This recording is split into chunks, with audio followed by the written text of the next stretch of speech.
Hello and welcome to Daily Nut, where we're nuts about AV. You might notice today's video is in a bit of a weird way. It's 4x3 and it is in worse quality than it's ever been.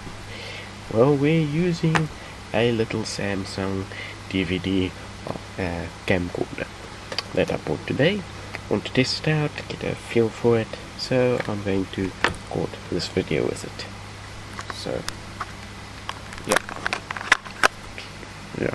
Okay, so this, you're probably wondering what this is. If you've seen the short that I made on it previously, you're not wondering, but you might not have seen it. So I won't keep you waiting. This is it. And the camera is blurry. Yay! The lens, no, is it the focus? Yes. This is also one of those terrible autofocus things at close distances. But anyway, this is a listening device. It is simple, a relatively old one actually, but I bought this and it is quite simple. I bought it from an antique shop. It's not an antique, it's 20-30 years old, but not an antique. It has got and this focus, it has got this is the receiver. It's got an antenna port, which is basically an RCA port, a record output and an earphone output, so you can record to tape while you're monitoring it, and a channel selector for A, B and C, and then your on-off switch and your volume. The screw which opens up this cover, which just runs off a square battery there, which is 9 volts. Then you can see there A, B and C. Then if we take a look here, here is A. This is just a little box with a condenser mic in it. It's also got an aerial thingy and an on-off switch, which you also slide this down to a reveal where you need to put the battery. Takes a bit of, this is a pen light, a baby pen light. It takes a bit of a longer one, but not as thickness of a baby pen light, length of like a pen light type thing. But I don't have one, so I'm just using this steel wool for now, which is working perfectly fine. And then I can close this back up. We'll be right back once I manage to close this back up. Right, now that that is done and it is closed up, you can see that it's in off position, because when it's in on position it's at that little red dot. But let me show you B now. I don't have C. Don't know what C would have been, but I don't have it, and I can't find anything about this online, so yeah, there's no branding bolts on it, which is for obvious reasons. But here is B, and it takes no power, and it is legitimately just phone lines. You're supposed to connect this to your phone lines, because the telephone lines carry their own voltage and power.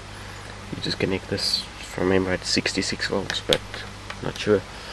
And then you just connect those onto the 2 wires, because landlines only had 2 wires, and then you got that. Now I've got this cable that came with it. I don't know if it's what came with it originally, but yes, it does fit in there.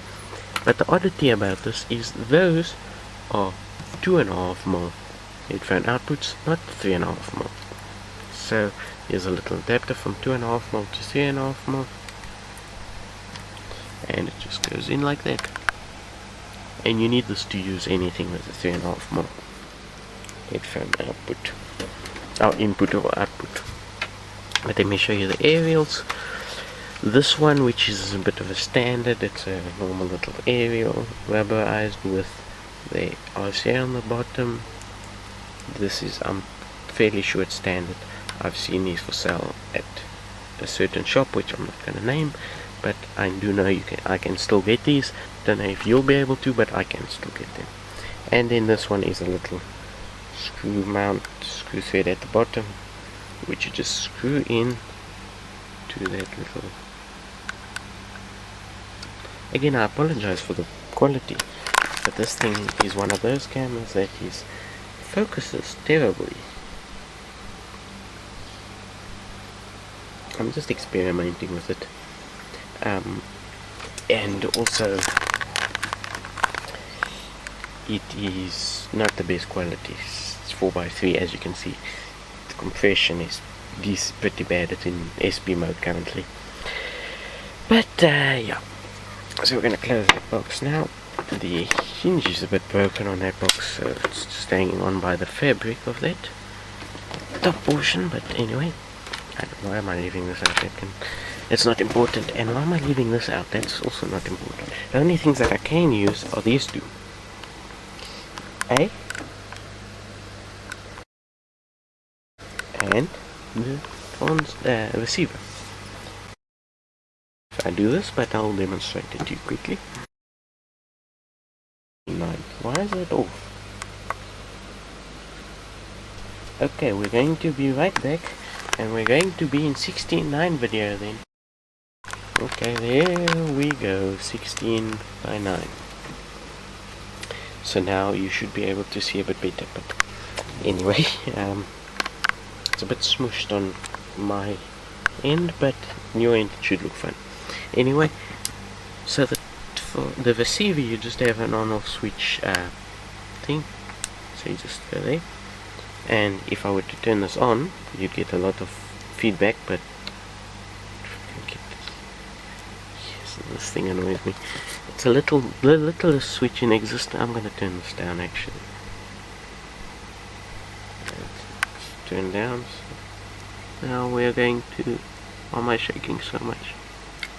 Yes. I think I need to eat lunch. So after this I'm going to eat lunch. But anyway, there we go. Hello. Hello. It's not on. Go on. Set the battery. Hello.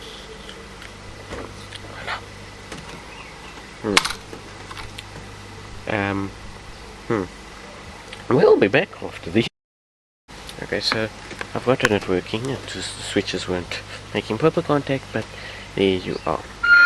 Now it's getting feedback because I'm right here. But basically you put this in position. A, turn up the volume to your desired level, and then on the headphone output it will come out, and then the record output, which means that you can record to tape from here and using earphone to monitor it. This thing actually picks up very well with the condenser mic, and then the range is pretty far, which I will demonstrate to you now. So I am going to grab a tape recorder, the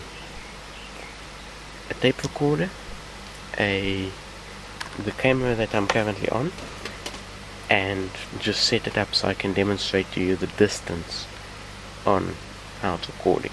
Okay, so 3, 2, 1, and we'll have tape. Okay, so this is the tape recorder that you've probably seen previously. The handle has become less working, but this is the Sanyo little, what is it? What's the model? M4505G2, and because the reason I'm choosing this is because it's got automatic level control, so I don't need to set up levels and all those things. I'm going to be recording to the normal TDK Type 1 D cassette. It's a D60 this time. I usually record to these D cassettes. So what I'm going to do is I'm going to take this out. Earphone output is going to, is my headphone cable.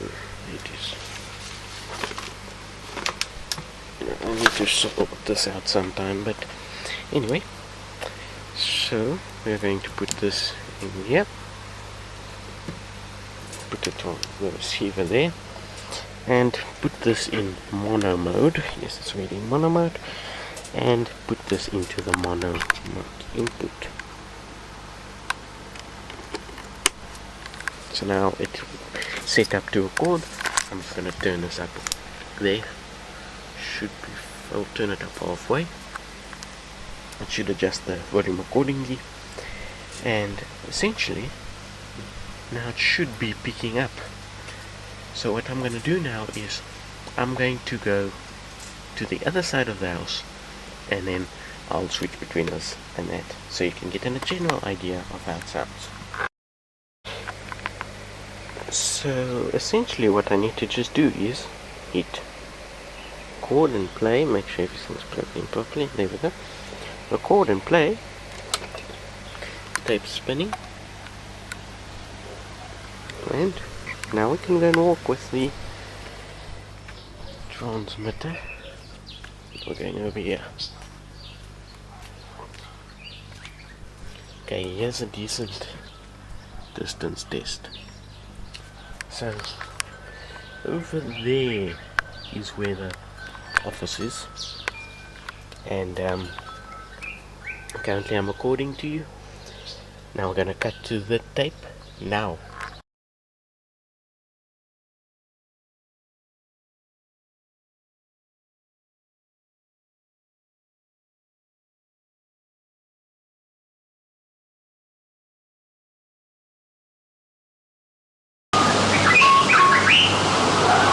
Hello, this is me speaking normally in my normal indoor voice outside, but there's quite a lot of interference noise.